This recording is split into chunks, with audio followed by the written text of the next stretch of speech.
맞습니다. 따뜻해서 벌써 매실이 매화가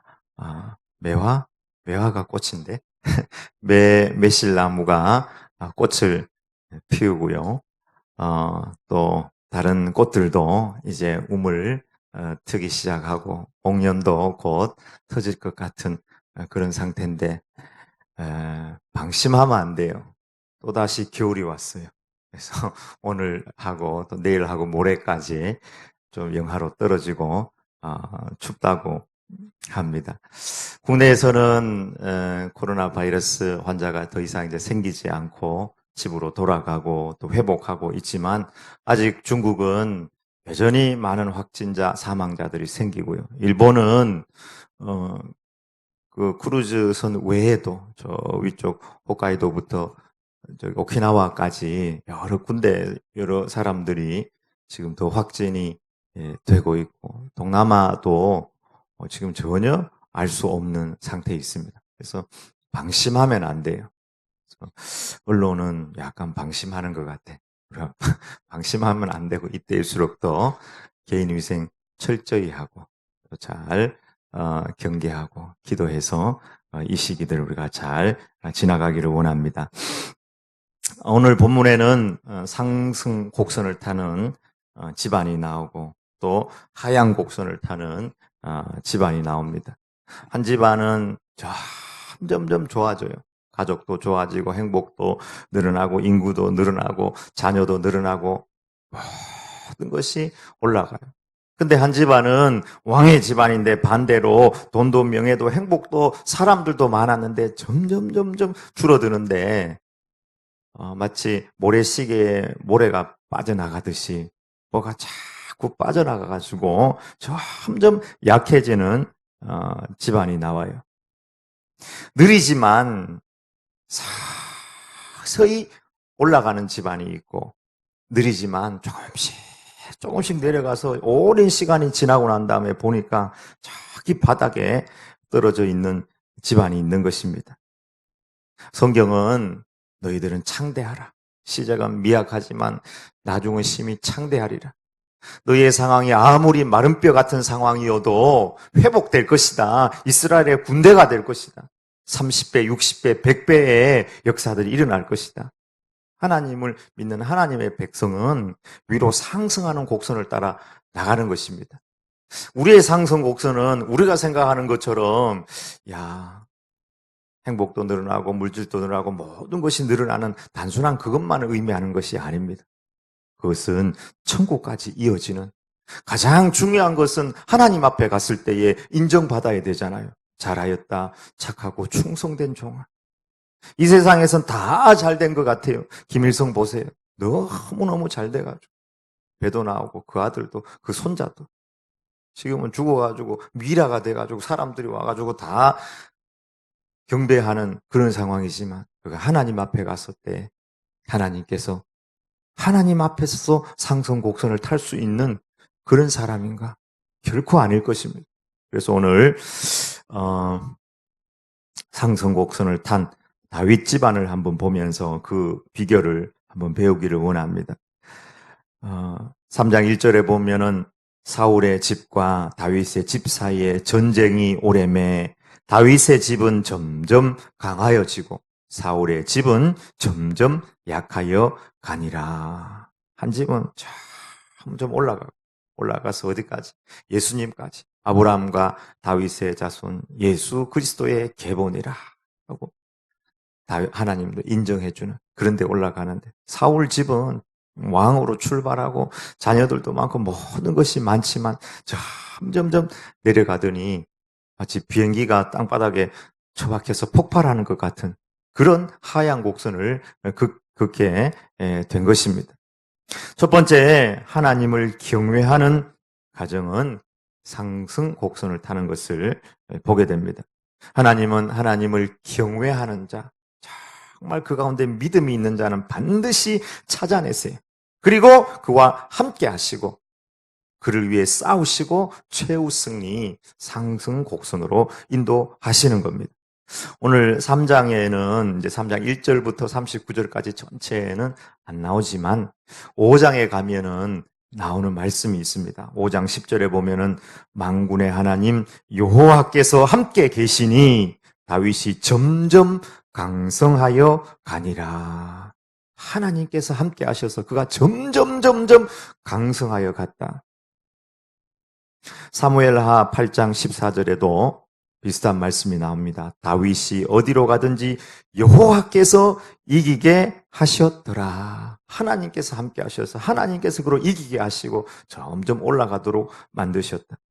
역대상 11장 9절에도 동일한 말씀이 나옵니다. 만군의 여호와께서 함께 계시니 다윗이 점점 강성하여 가니라. 하나님께서 함께하는 자, 점점 강성하는 가정이 되는 것입니다. 하나님께서 중심을 보시고 하나님 믿음이 있는가 없는가 하는 것을 너무 잘 아세요. 하나님께서 함께 하시면 나는 반드시 승리한다. 다윗은 너무 잘 알았습니다. 그래서 다윗이 왕이 되고 하나님 앞에 범죄했을 때도 시편 51편을 보면은 주님 내 안에 정직한 마음을 창조하시고 주님 주의 성령님을 나에게서 거두지 마시옵소서. 주 성령님께서 나를 떠나시면 나는 아무것도 아니고 나는 허수아비입니다. 성령님이 계실 때는 나는 왕이 아니고 아무것도 아니고 목동에 지나지 않지만 그때는 하나님께서 함께 계시니 골리앗 앞에 나아가서 승리할 수 있지만 하나님께서 나를 떠나시면 나는 귀신이 역사하고 번뇌하고 두려워하고 고통하고 하나님 앞에 가서 악하고 게으른 종아 책망받을 수밖에 없습니다. 하나님 주의 성령님을 나에게서 거두지 마시옵소서. 간절하게 눈물로 기도하는 모습을 보게 됩니다. 다윗이 하나님을 경외했던 대표적인 표현이 하나 있다면은 기도라고 할 수가 있겠습니다. 하나님 중심으로 살았어요. 하나님 올라갈까요? 올라가라. 어디로 갈까요? 헤브론으로 가라.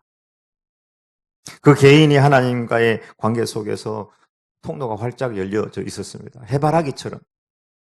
여러분 시편을 한번 읽어보면 다윗의 시편을 읽어보면 이게 너무 분명해요.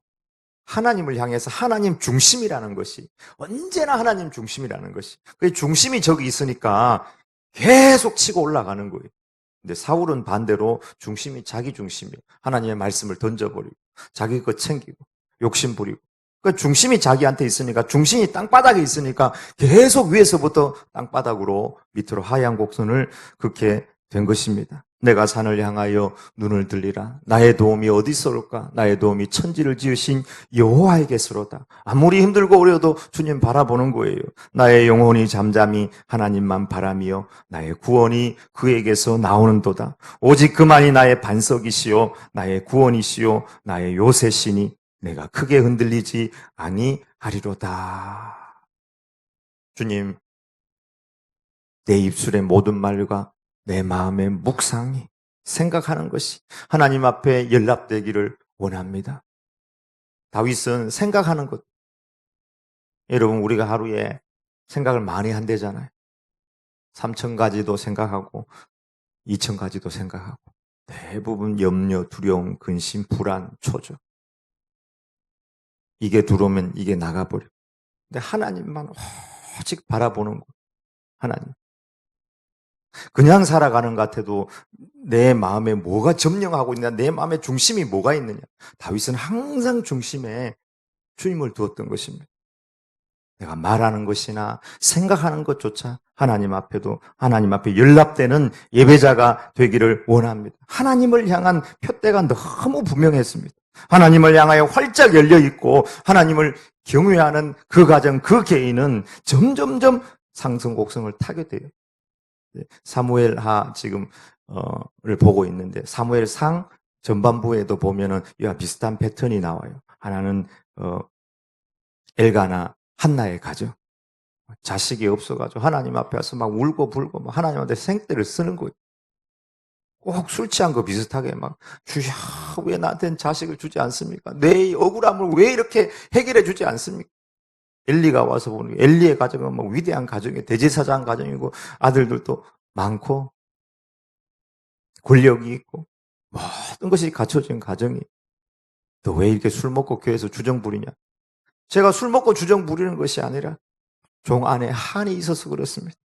하나님께서 네 기도를 들어줄 거야. 사무엘이 태어나고 그 가정은 점점 올라가는 거예요. 근데 대제사장의 가정이었지만 하나님을 바르게 그 중심에 경외할 줄 모르니까 그 아들들이 홈리와 비나스가 성전을 섬김에도 불구하고 성전에 있는 이 재물을 자기들 마음대로 쓰는 거예요. 나는 육회가 좋아. 육회를 먹을 거야. 하나님 앞에 예배 드리기 전에 자기들이 고기를 취해가지고 먹고요. 성전에서 수종드는 여인들, 성적인 범죄, 성폭행을 하게 되고 물질의 문제, 성적인 문제, 하나님 앞에 다 깨어지게 되었습니다. 하나님 중심이 되지 않으니까 법궤를 빼앗기게 되고 그 며느리가 아기를 낳다가 며느리 죽고 자식들 죽고 법궤 빼앗기고 군대는 패망하고 자신이 그 소식을 듣고 목이 부러져 가지고 죽는 그런 하얀 곡선의 역사들을 우리는 보게 됩니다. 이런 가정이라면 여러분 안 망하는 것이 이상한 것 아니겠습니까? 초대 이스라엘 왕이었던 사울 집안도 마찬가지입니다. 하나님 경외함을 잊어버릴 때, 하나님 중심에서 이탈했을 때 점점점 하얀 곡선을 긋고 말았던 것입니다. 하나님은 그 사람 속에 믿음이 있는가? 정말 하나님을 향하여 있는가? 그거 너무 잘 알아요. 너무 잘합니다. 우리는 좀 헷갈리죠. 이 사람이 몇 프로인가 헷갈리는데 하나님은 너무 잘 알아요. 예수님 이렇게 계신데 사람들이 많이 예수님을 둘러쌌습니다. 여자가 한 명 있었잖아요. 간절히 예수님을 원했던 여자. 혈류병 걸린 여인이 예수님을 딱 믿음으로 만졌습니다. 누가 내 못을 만졌느냐? 누가 날 만졌다. 제자들이 예수님, 사람이 이렇게 말고 밀고 당기고 하는데 당연히 사람들이 예수님을 만질 수 있죠. 아니야, 날 만진 사람이 있어. 12년 동안 혈류병 걸린 여인, 믿음의 여인, 믿음으로 예수님을 만진 그 여인은 예수님께서 찾아내시는 거예요.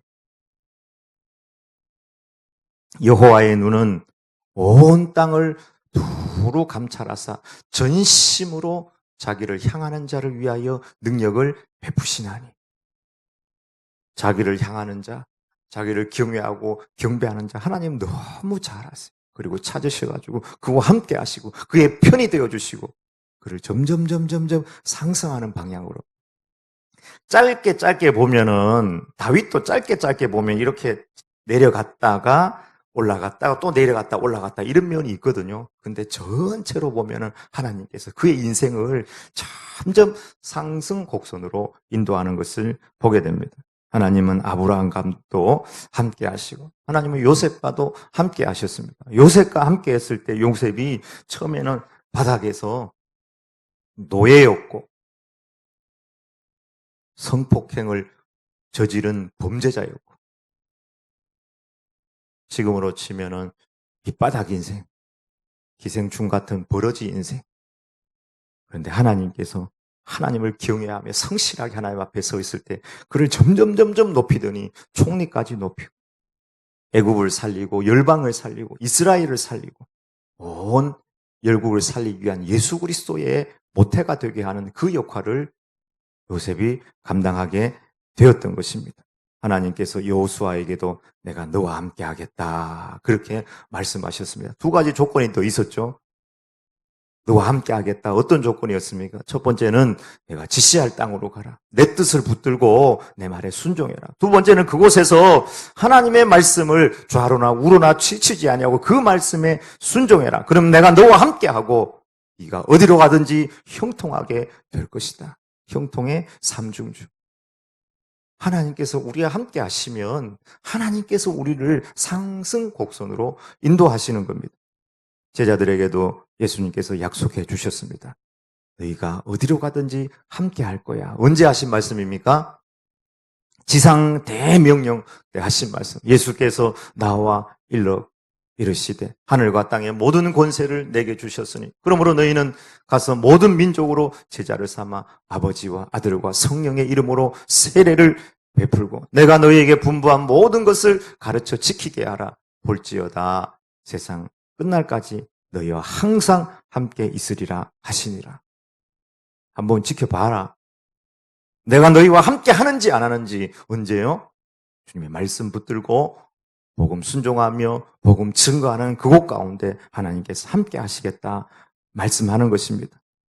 이 상승 곡선은 물질적인 것만을 의미하는 것이 아닙니다. 하늘에까지 속하는, 하늘에 속한 모든 신령한 복이 다 포함되어 있는 상승 곡선이에요.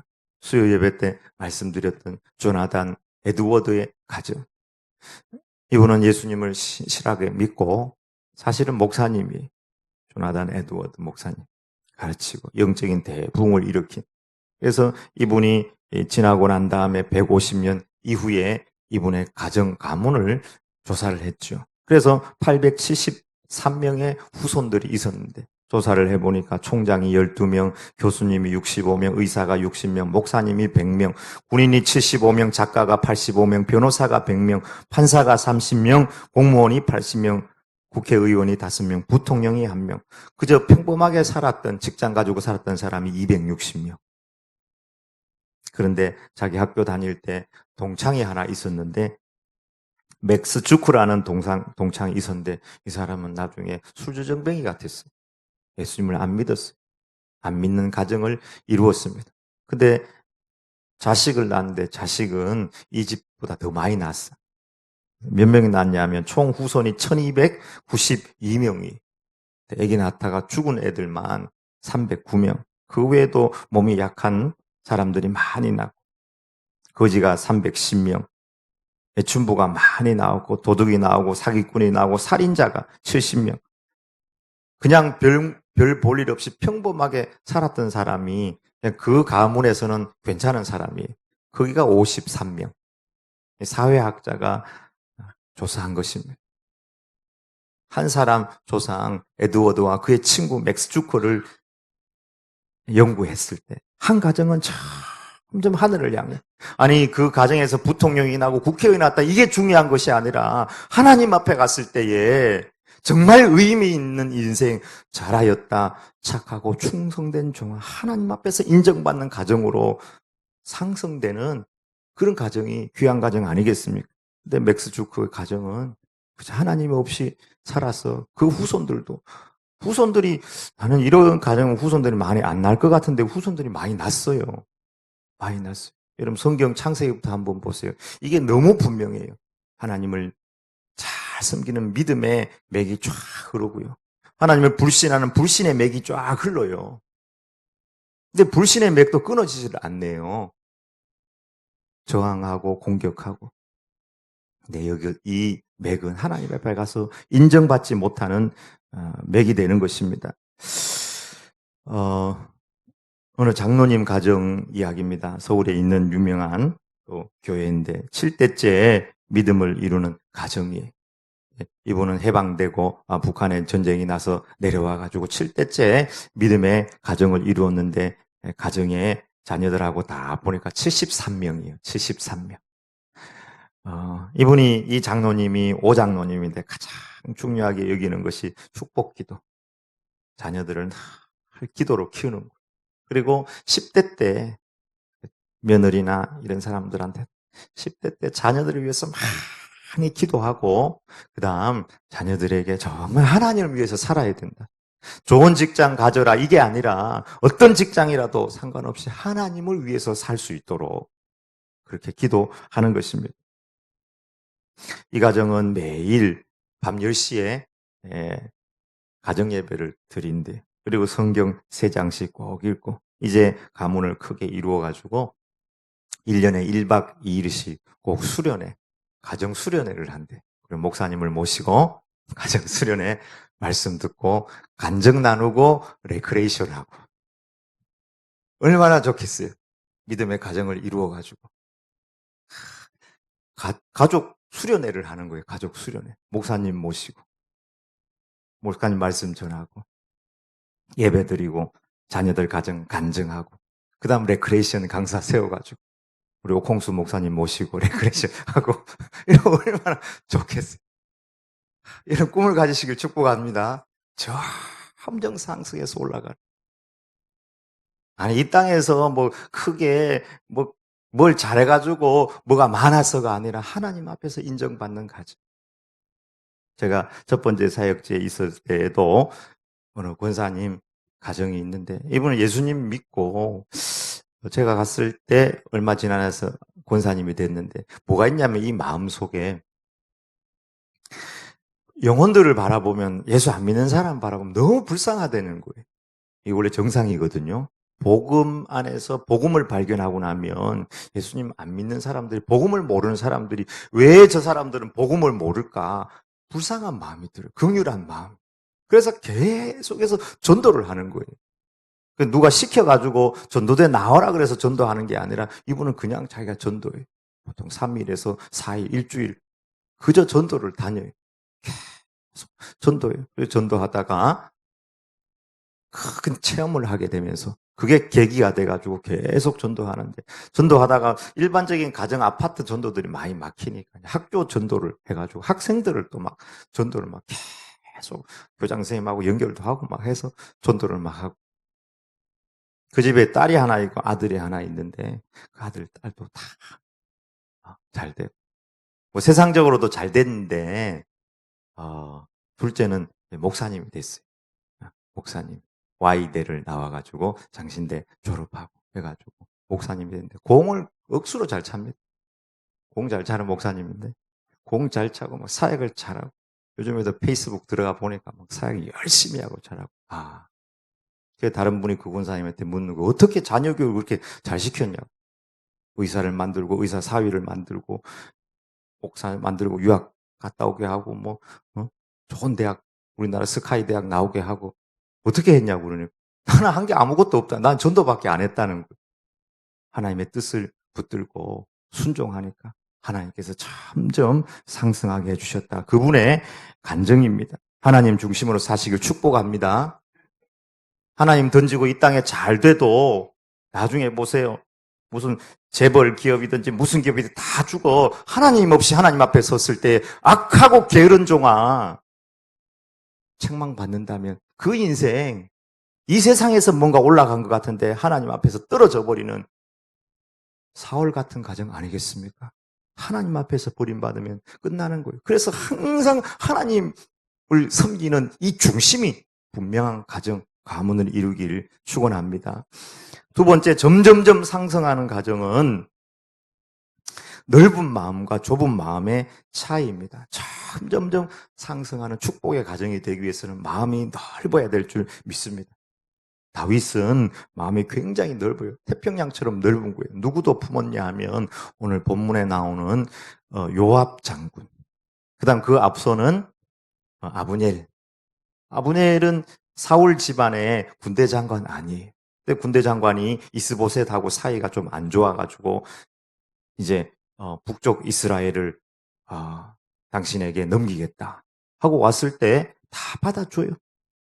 그리고 그 앞서는 누구를 품었냐 하면 사울 왕을 품은 거예요. 사울 왕은 어떻게 보면은 자기에게는 원수 아닙니까? 자기를 죽이려고 했으니까 3,000명 군대를 일으켜가지고 막 몰고 왔는데 하나님께서 설사를 나게 하셨나. 사울이 다윗이 그때 굴에 숨어 있었거든요. 근데 막 사울이 용변이 보고 싶어가지고 막 뛰어 들어온 거예요. 용변 볼 때 누구 데리고 들어갑니까? 혼자 들어오잖아요. 혼자 딱 온 거예요. 자기 부하하고 있었거든요. 부하가 하는 말이 나한테 명령만 내리면 저 한 칼에 죽여버립니다. 용변 보고 있을 때 팍 조잔차 가지고 막 찍어버리면 바로 죽습니다. 하나님의 기름 부음 받은 자를 어떻게 용변 보고 있는데 죽이겠냐. 그건 안 될 일이다 하고 그저 옷자락을 베가지고 간단 말이에요. 여러 번 기회를 줬음에도 불구하고 사울까지 품는 거예요. 사울이 죽었을 때 옷을 찢고 통곡하며 울고 애가를 부르는 거예요. 사람들이 그걸 보는 거예요. 아니 원수가 저렇게 죽었는데도 울고 애가를 부르네.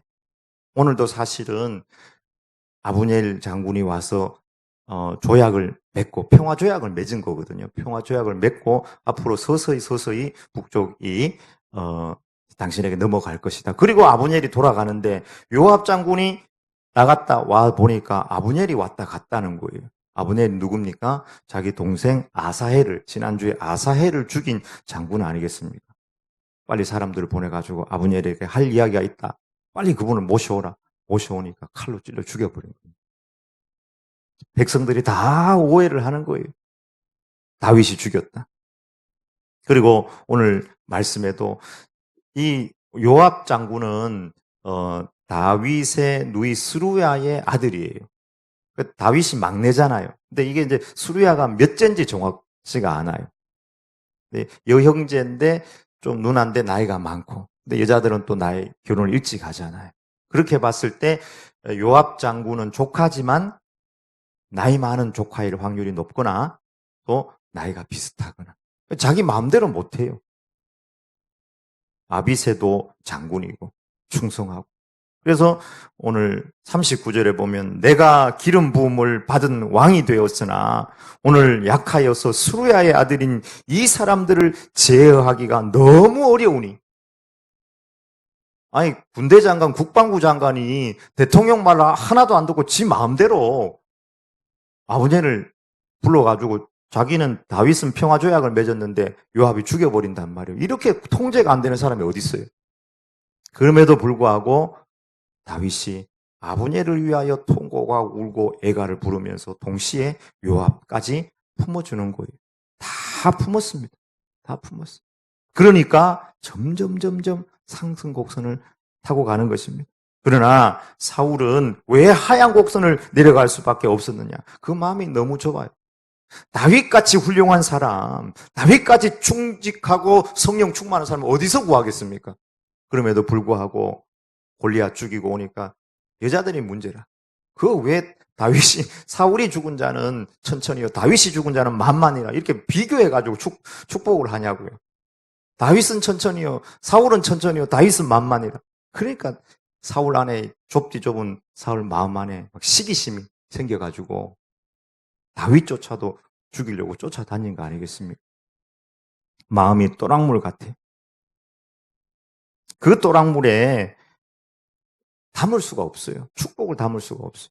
그러니까 사울의 마음이 좁으니까 그 군대장관이었던 아브넬의 마음도 너무 좁아요.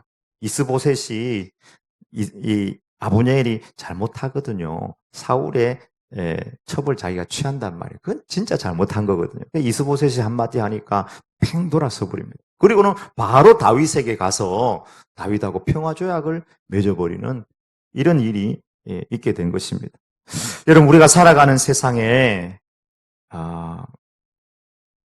넓은 마음을 가진 사람을 만나기가 참 어려운 것 같습니다. 말 한마디에 토라지고 작은 물질 때문에 넘어지고 틀어지고.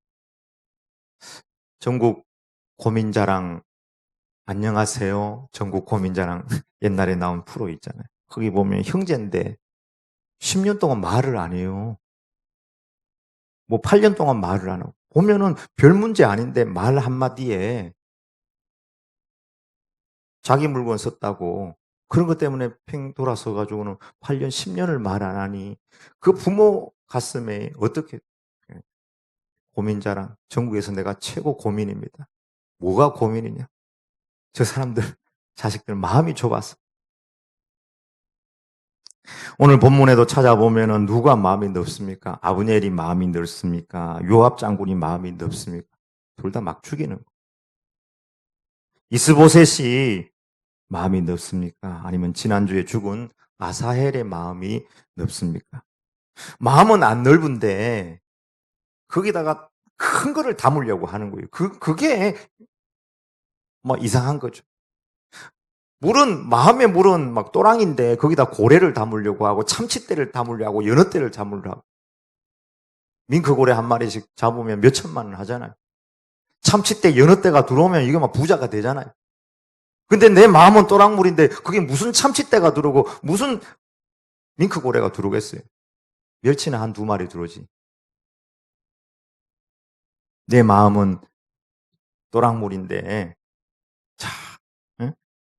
다른 것만 자꾸 쌓이는 것입니다. 여러분 태평양을 보시기 바랍니다. 태평양은 일본이 방사능을 내도 그냥 품어버려요. 사람들이 시끄럽지 태평양은 시끄럽지 않아요. 태평양 가만히 있어요.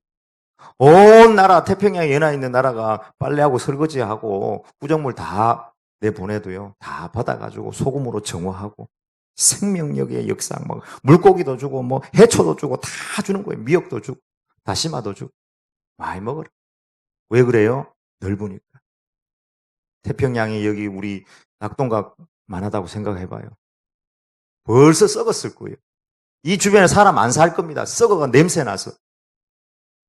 태평양은 넓기 때문에 모든 것을 받아들이고 모든 국가가 그 주변에서 살고 먹고 즐기고 행복한 것입니다.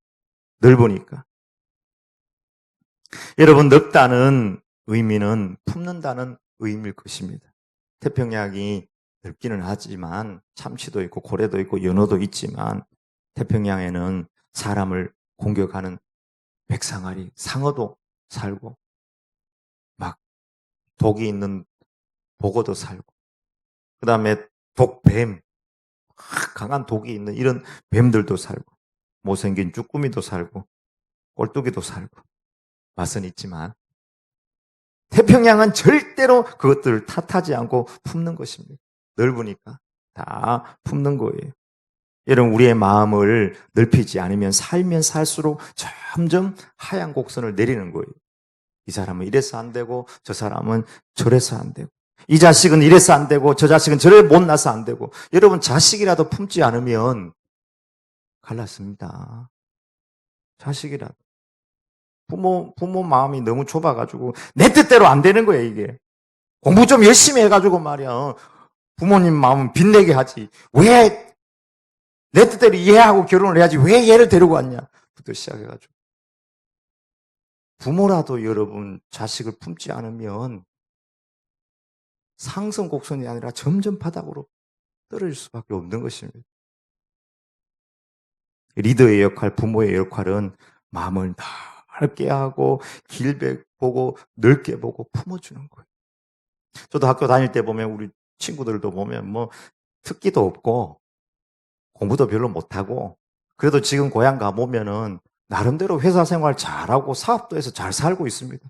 그 부모들이요. 그래도 도시락 다 사주고 예쁘다, 착하다, 좋다 다 해주고 그 사랑 받아가지고요. 지금 가보면 다 잘 살아요. 품어주니까. 안 품어주고 내 뜻대로 안 된다고 이렇게 자르고 저렇게 자르고 그럼 여러분 점점 하얀 곡선입니다. 예수님의 마음, 품는 마음. 예수님 제자 중에 못 품을 자들이 있잖아요. 가룟 유다 어떻게 품겠어요? 예수님 뻔히 아는데 배신자인데 배신할 걸 아는데 그럼에도 불구하고 품어주고 그의 발까지 씻어주셨잖아요. 베드로 예수님 부인할 거 다 아심에도 불구하고 네가 다 굴기 전에 3번 나 부인할 거야. 그럼에도 불구하고 제자 베드로의 발까지 다 씻어주신 예수님. 예수님 저 사람이 나한테 잘못하면 몇 번 용서해 줄까요? 내 뒤통수 때리고 내 옆구리 치고 내 없는 데 가가지고 내 욕 막 하고 내 단점 이야기하고 옛날 거 다 파묻혀가지고 다 이야기하고 몇 번 용서해 주면 되겠습니까? 7번쯤 해주면 충분하겠죠. 70번씩 7번이라도 용서해 주어라. 그리고 품어라.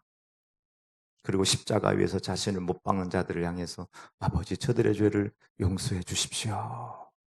품어야 됩니다. 품어야 점점점 강성해지고 상향곡선으로 올라가는 것입니다. 예수님이 우리를 품은 거예요. 우리가 주님 앞에 섰을 때 주님께서 우리를 품었기 때문에 우리는 주님 앞에 설 수 있는 것입니다. 우리 또한 우리에게 빚진 자 몇백 데나리온을 빚든지 간에 그 사람이 나한테 어떤 상처를 줬든지 간에 우리가 품을 때에 그 가정, 그 교회, 그 공동체는 점점점 주님 닮은 공동체로 상승할 줄 믿습니다. 우리 교회, 우리 가정 상승 곡선을 그리기 위해서 하나님을 경외하는 가정, 십자가로 우리를 품으신 주님처럼 우리도 사람 품는 가정이 되어서 다윗처럼 점점점 강성한 축복이 있으시길 주의 이름으로 축원합니다. 아멘. 기도하십시다. 하나님 아버지, 오늘 다윗이 품고 하나님을 경외하는 이 중심을 가지고 갔을 때 결국 오랜 시간, 주님의 시간대 결국 올라가고 강하여지고 강성하여지고 예수님이 나오고 온 인류를 구원하시는 축복의 역사가 다윗의 가문을 통해서 온 것처럼 저희의 가정이, 저희의 교회 공동체가 하나님 앞에서 하나님의 뜻을 이루고 하나님 중심으로 살고 누구라도 품어서 예수님처럼 귀한 축복의 교회 공동체, 제자 공동체, 예수님의 제자 공동체를 이루어갈 수 있도록 인도하여 주시옵소서. 우리가 이렇게 골라내버리고 저렇게 잘라버리고 우리 마음으로 상처를 주었던 모든 것 십자가로 품게 하여 주셔서 하나님 아버지의 승리가 우리의 가정과 교회에 넘쳐나게 하여 주옵소서. 예수님의 이름으로 기도 올리옵나이다. 아멘.